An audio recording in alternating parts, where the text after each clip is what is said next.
padroeira de um povo a lutar, a gente mineira te quer exaltar, não só lá na serra.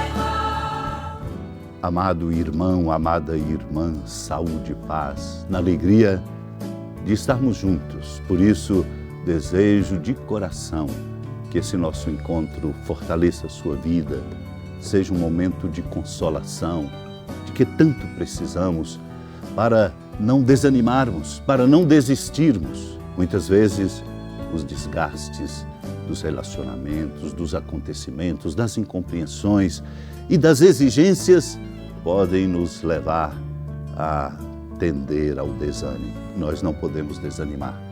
Por isso, o tempo da Páscoa é para nós um tempo especial de fortalecer o nosso coração e o nosso ânimo pela força da alegria. Alegria que vem desta certeza, a vitória da vida sobre a morte. Nós precisamos, por isso, dar testemunho. Somos testemunhas da ressurreição.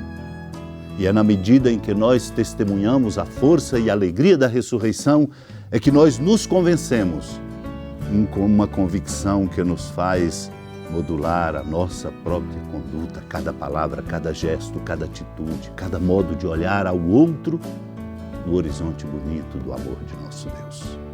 Estamos concluindo a terceira semana da Páscoa, o tempo vai avançando muito rapidamente e vamos escutando agora a Palavra Santa de Deus, nos preparar para celebrarmos amanhã o Domingo do Bom Pastor e começar uma semana que nós vamos dedicá-la orando e meditando como Semana do Bom Pastor.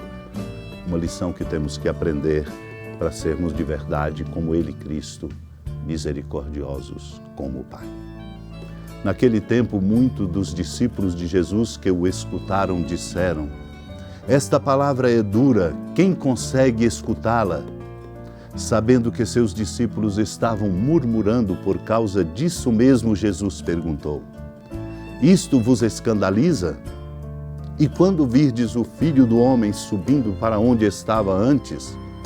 O Espírito é que dá vida, a carne não adianta nada. As palavras que vos falei são Espírito e vida, mas entre vós há alguns que não creem. Jesus sabia desde o início quem eram os que não tinham fé e quem havia de entregá-lo. E acrescentou: é por isso que vos disse, ninguém pode vir a mim a não ser que lhe seja concedido pelo Pai. A partir daquele momento, muitos discípulos voltaram atrás e não andavam mais com ele. Então Jesus disse aos 12, vós também vos quereis ir embora? Simão Pedro respondeu, a quem iremos, Senhor? Tu tens palavras de vida eterna. Nós cremos firmemente e reconhecemos que Tu és o Santo de Deus. Amado irmão, amada irmã, a consideração por parte de discípulos de que a palavra de Jesus era dura nos desafia também profundamente. A dureza atribuída à palavra do Senhor não era por rispidez, não era por um modo de dizer e de se dirigir a eles. A dureza atribuída à palavra de Jesus era exatamente porque Jesus falava e todo esse discurso eucarístico, como chamamos do capítulo 6, Jesus falava do grande segredo único da nossa vida. A vida tem que ser vivida como dom, isto é, ofertada, como Ele, Cristo, faz de si. E quem quiser ser discípulo dele tem que compreender que a sua vida não é vida para si. Não é uma vida organizada com as suas coisas, mas é uma vida organizada e vivida como instrumento para o bem.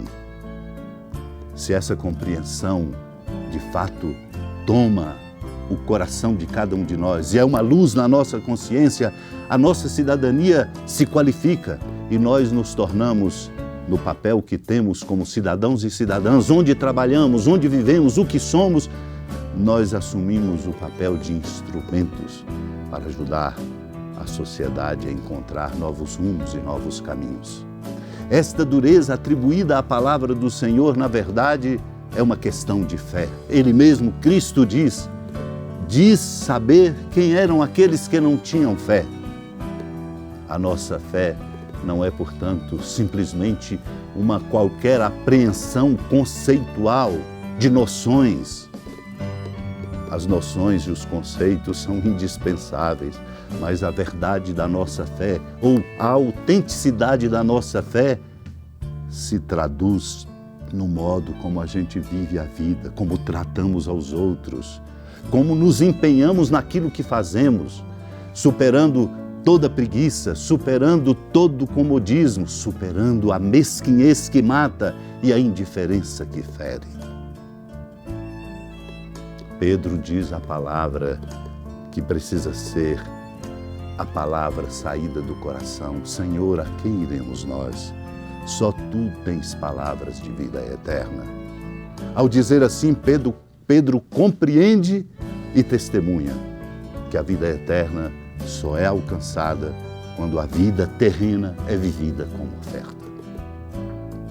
São Cirilo de Alexandria, comentando o Evangelho de João, nos lembra algo importante. Ele diz, lembrando o Senhor: eu morro por todos, a fim de que por mim todos tenham vida. Para tanto, tornei-me semelhante a vós, um homem autêntico da descendência de Abraão, a fim de ser semelhante a meus irmãos. São Paulo também compreendeu isso muito profundamente. Ele comenta: visto que os filhos têm em comum a carne e o sangue, também Jesus participou da mesma condição para assim destruir com a sua morte aquele que tinha o poder da morte, isto é, o demônio. Aquele que tinha o poder da morte e, por conseguinte, a própria morte, não poderia ser destruído de nenhuma outra maneira se Cristo não tivesse se oferecido em sacrifício por nós. Um só foi imolado pela redenção de todos, porque a morte dominava sobre todos. Cristo, portanto, entregou seu corpo em sacrifício pela vida de todos, e assim a vida nos foi dada de novo por meio dele. O corpo de Cristo dá vida a todos que dele participam, repele a morte dos que a ele estão sujeitos e os libertará da corrupção, porque possui em si mesmo a força que a elimina plenamente. Esta é a dureza da palavra atribuída a Cristo, mas essa, na verdade, é a nossa fé. A fé compreendida e traduzida em gestos de oferta. Por isso, não temos outras alternativas senão sermos bons e fazermos o bem sempre, como Ele mesmo ensina, até mesmo aos que se põem na contramão ou como adversários.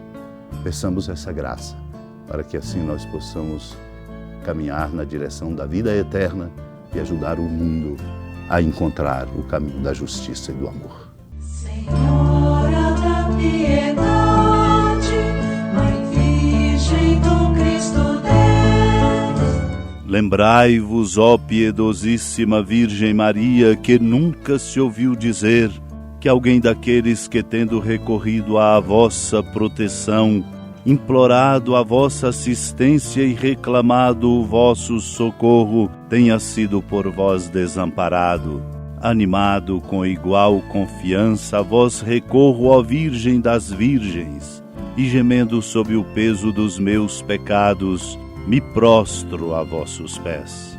Não desprezeis as minhas súplicas, ó Mãe do Verbo encarnado, mas dignai-vos de as ouvir propícia e de me alcançar o que vos peço. Amém. Feliz padroeira de um povo a lutar, a gente mineira te quer exaltar, não só lá na serra, tu és esplendor de toda esta terra, também és fulgor. Amado irmão, amada irmã, com alegria da ermida, da padroeira do estado de Minas Gerais, a Senhora da Piedade, que da sua casa de clemência e bondade nos acompanha e nos abençoa, do alto da serra, magnífica arquitetura divina, a bênção de Deus, amor misericordioso, Pai, Filho e Espírito Santo, desça sobre sua família, sustente sua vida, ilumine seu caminho, fecunde a missionariedade de nossa igreja, nos encha de sabedoria e de alegria e permaneça conosco para sempre. Amém. Feliz padroeiro.